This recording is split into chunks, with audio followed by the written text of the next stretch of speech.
Hi, my name is Kylie Altier, and I'm the 2024 Louisiana State Teacher of the Year, and I'm also dyslexic. Today I'm going to share a little bit of my dyslexia story with you.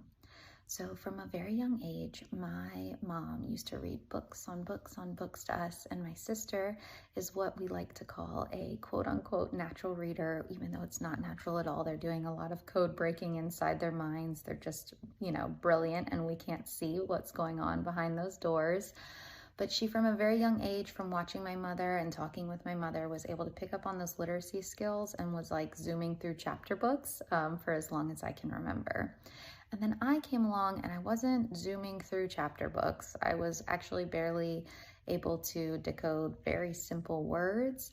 And I can remember in second grade spending hours trying to memorize spelling tests because I did not want to let my teachers down. I was a big teacher pleaser. And when it came to reading aloud, I just hid behind shyness and nobody ever called on me. And so I was never actually required to read aloud. So my teachers really never knew how much I was struggling learning to read. But my mom would take the time to sit down and try to get me to read aloud like my sister was doing. And when I wasn't able to do it, it was a big red flag for her. And she brought this red flag to the school, but because my grades were okay and I was faking it okay, there wasn't really anything they felt that they could do. But my mom was a fierce advocate, and she continued to do research and learned about dyslexia and took me to go get tested, where I was in fact diagnosed. And then she found a private dyslexia therapist an hour and a half from our house and pulled me out of school for 2 weeks and sent me to a private dyslexia therapist for 2 weeks. And in that time, I would get the individualized instruction that would change my life and open the doors of literacy to me and allow me to go back into school and still, with a lot of help, be able to learn other subjects because now I was able to read.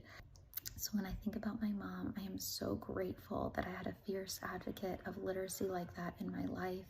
And I strive to be like her as a teacher and a mommy for all the children around me. But I also think about all those kids who maybe don't have that fierce advocate, or they do have someone who cares a whole lot who doesn't know, or they have someone who knows and doesn't have the resources like she had to be able to send me to private dyslexia therapy. And that is why I am on a mission to make sure that learning to read is absolutely free, because it is too important to be anything but free.